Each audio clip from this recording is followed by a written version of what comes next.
Пайгамбарыбыз саллаллаху алейхи ва саллям берекелүү эрежелерди айтып койгон.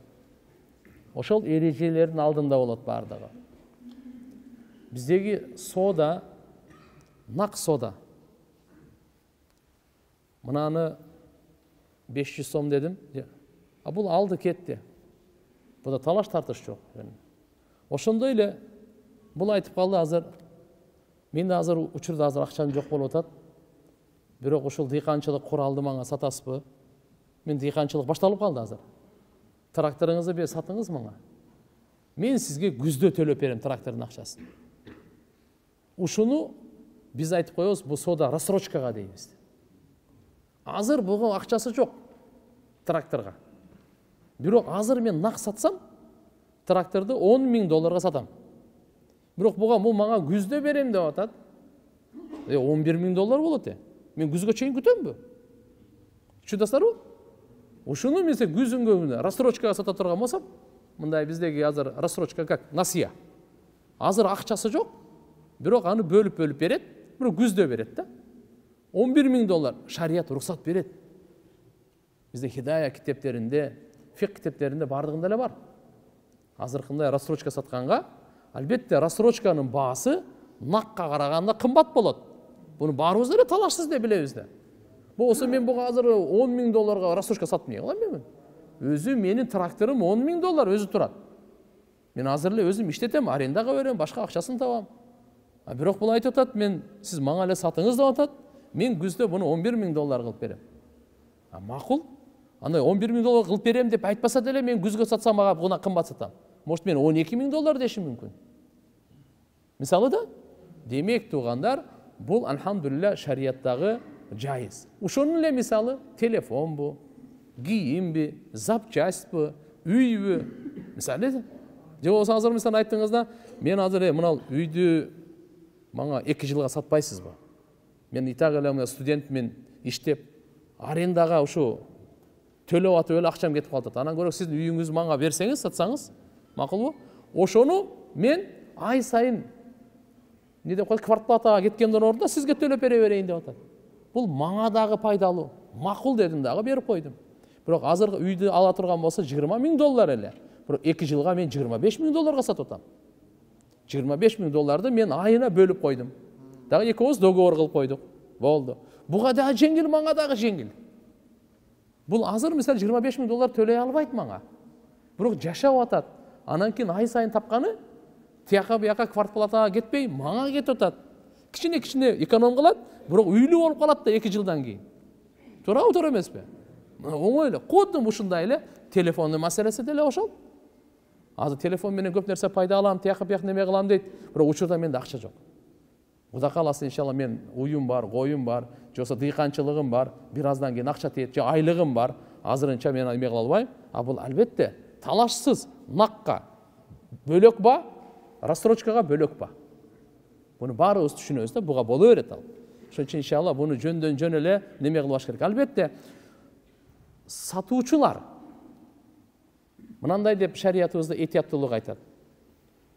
Ай, мынаны азыр алсаңыз 300 сом, рассрочка алсаңыз 350 сом деп айтпай эле, сизге кандай аласыз? Накпы? Нак деп келдиңиз 300 сом дедим. Жөн мага насия керек 6 айга. Анда 350 сом. Макулбу? Өзүнө мындай кылып, сиз мындай алсаңыз мындай, мындай алсаңыз мындай дебей, мисалы ушундай айтып койсоңуз жакшыраак деген, ушул жерде фукаха, алымдарыбыз ушундай деп айткан жакшыраак деген. А так мындай айтканыңызда эле, таксыр азыр нак алсаңыз үйдү $20,000 берем. Эгерде 2 жылга алсаңыз, анда $25,000 берем. Десеңиз, бул өзү ойлонуп көрсүн. Нак алса $20,000 берсин дагы, жашай берсин. Эгерде жок, мен аны нак ала албайт экенмин, сиз мага бир жакшылык кылыңыз, үйүңүзгө кирип жашай берейин, ушуну иштете берейин, жашоо бул жактан пайдалана берейин, бирок мен сизге Кудай кааласа 2 жылда $25,000 берем деди. Болду. Бул телефону деле, кашык вилкасы деле, күрөк трактору деле, бардыгы боло берет ушуга. Кийим кечеси деле. Мына эми умра маселеси боло турган болсо, туугандар биринчи ушуну түшүнүп алыңыздар. Ажылыкка, умрага күчү жеткен барат. Ман истатаа илейхи сабила. Куранда Алла Таала шарт кылып койгон. Ким жолго күчү жетсе, ошол барат. Бизде Ханафи мазхабта кичине шарттар катыгыраак. Биринчи шарт, угуп алыңыз. Ден соолук болсун. Мүмкүнчүлүгүнөн чектелгендерге фарыз эмес. Ден соолугу болсун. Экинчиси, барып келгенге акчасы жетсин. Барып келгенге акчасы жетсин. Үчүнчүсү, жол аман болсун. Азыр жол эмне болуп атат? Эгерде жол азыркындай аман болбой, оору болуп, коронавируска окшогон эпидемия тосулуп, же болбосо жолдо согуш болуп, ар кандай болуп, өткөнгө барганга мүмкүнчүлүк болбосо, буда акчасы бар, ден соолугу бар, бирок жол аман эмес, өлүп калды. Кыямат күнү күнөөкөр болбойт бул. Ажылыкты, эмне үчүн сен ден соолугуң бар, акчаң бар, кылбай койдуң деген күнөөкөр болбойт. Себеп мүмкүнчүлүгү бар болуп туруп дагы ажылык кылбай койсо, пайгамбарыбыз катык айткан. Эми кааласа өлсө бул жөөт болуп өлсүн, кааласа христиан болуп өлсүн, кааласа да бир нерсе болуп өлсүн депчи.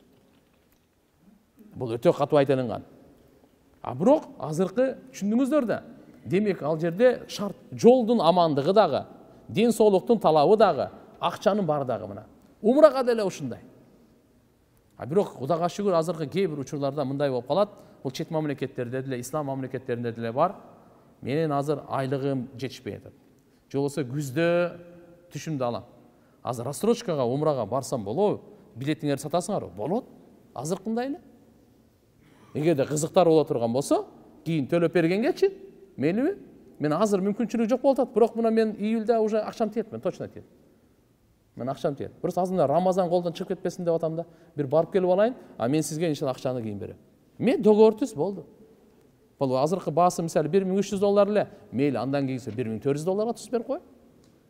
Сиз төлөп берип турасыз, бирок сиз төлөп бергениңизге кандай? Анын акчасын мен сизге берип коем. Демек, шариятта дагы буга эч кандай тыюу жок тугандар. Демек, мусулмандарга жеңилдик пайда кылып жүрүшүбүз керек дайыма. Жеңилдик. Үйдө аласызбы? Нак болсо мынакей $20,000. Жок, киче жеңилдик пайда кылбайсыңбы? Мейли жеңилдик пайда кылайын, кандай? Андай мисалы бир 2 жылга бере аласызбы? Макул? Рассрочкага. 3 жылга бердим. Бирок экөөбүз ортобузда келиштик да, канчага? Түшүнүктүбү? Бул дагы жеңилдик. Эми бул сиздин каалооңузга. Кээде мисалы мага деле ошондой да, азыр мен нак сата албайсыз, машинеңизди нак сата албайсыз. Бирок сизге ошо 6 айдын ичинде акчаңызды берсем болсо, болобу десем, болот мага дедиңиз. 6 айга бөлүп берип койдук. Үйүңүз азыр үйлөр, квартиралар өтпөй эле турат. Же болбосо кашарлар же болсо өтпөй эле турат. Жерлери болсо мына участоктор өтпөй эле турат. Бирок сизге аябай азыр өзү $20,000 участок сатышыңыз керек эле, $5,000 аябай керек болуп атат да. Рассрочкага сатып бердиңиз дагы, калгандарын бөлүп берип койдуңуз, ала бересиз. Демек, мусулмандарга дайыма ыңгайлуу шарттарды түзгөндөргө рахмат айтыш керек. Ошого биз дагы зарыл болуп калабыз. Көзүбүз ошого чачырап калат. Ыңгайлуу шарттарды түзгөндөргө биз аны оң жак сол жагынан чукулай бербей, рахмат айтып, машаалла деп. Болбосо ага барбай эле койгон, нак эле акчага алып кете бербейсиңби? Эмне кыласың да? Зачем мени кайра аркамдан ар нерсени айтасың? $20,000 бер да, нак үйдө алып кете бер, же болбосо $10,000 бер тракторду алып кете бер, болду, зачем анда? Рассрочкага аласың дагы аркамдан ар кандай сөз кыласың деп. Мен сага жеңилдик кылып, пайда кылып берсем деп, туурабы? Мына туугандар, ошон үчүн алхамдулилла, динибиз жеңилдикти. Пайгамбар саллаллаху алейхи ва салламга кайсы эки иш келсе, сунушталса, кайсынысы жеңил болсо ошону тандайт эле. Ушуну унутпайлы туугандар. Биз өзүбүздүн кыйындыгыбызды көрсөтүп, кыйынчылыкты андай тандабаңыз. Өзүңүздү кыйынчылыкка салбаңыз. Кайсы эки жумуш келсе, ошонун жеңилирегин пайгамбарыбыз тандайт эле дейт. Кудум ушундай дагы жашоо тиричиликте, сапарда, соодада, алды бердиде кайсынысы жеңил болсо ошону тандаңыз. Көрпөңүзгө карап путуңузду сунуңуз да. Сизге мына ыңгайлуу, ушу менен кылыңыз. Мындай ыңгайлуу, бул менен кылыңыз. Сизди бирөө мойнуңузга жип тартып алып сүздүрүп аткан жери жок да. Ошон үчүн алхамдулилла бүгүнкү күндө дагы ушундай мүмкүнчүлүктөрдү мусулмандарга жаратып бериш керек. Мисалы ал бирок процент кылбаш керек. Мисалы, мына карап туруңуз. Төлөй албай калсаң, мынандай деп процент. Же болбосо азыр мынакей өзү 100 сом анан. Канча мисалы азыр мына Айыл банк жана башка банктар эми берип атат дейт, мына селитра, үрөндөрдү, тракторларды. Ошол жерде оңой эле бир сөз бар да. Өзүнүн баасы мына, проценти мына, ушу сөздү алып коюңуз. Ошол чоң эле баасын эле бир кылып коюңуз. Мисалы азыр мынакей трактор $10,000 деп турайын, оңой эле. $10,000 трактордун өзүнүн баасы. $1,000 bunun проценти. Ушу $1,000 процент деген сөздү алып эле $11,000 деп эле сатыңчы мага. Ушуну 1 жылда төлөп берсем болдубу? Болду. Кет договор түзүң, контракт түзүң. Түшүндүңүзбү? Мынандай эле кылайлы. Жашоону кыйынга айлантпай, жеңил эле кылып жашабайлы. Кандай дейсиздер? Бул шариаттагы ылайыктуу нерселер да.